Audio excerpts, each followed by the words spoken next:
Welcome to the Learning Pines YouTube. We hope this video helps. You begin by selecting the clip or clips you want to fix. Once selected, press G or right-click and open Audio Gain. This gets you right into level control.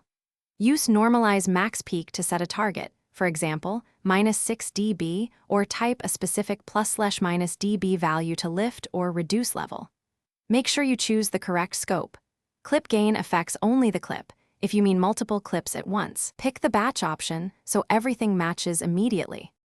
Once done with basic gain, open the Essential Sound panel and tag clips as dialogue, music, or SFX so Premiere shows context-aware controls. You can press Auto Match to quickly target a loudness level, or enter a target like -16 LUFS for streaming platforms.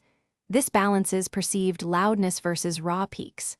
For tricky passages, automate gain with clip keyframes or the track rubber band. That lets you raise one word and lower background noise without. You finish by monitoring both peak meters and loudness readings. Use the loudness radar or the audio meters panel to confirm peaks and LUFS.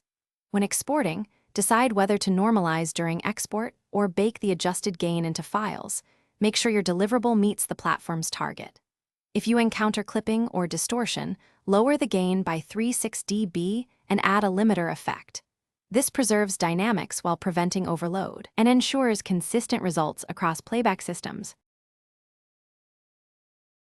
Thanks for watching. Consider subscribing if we helped you.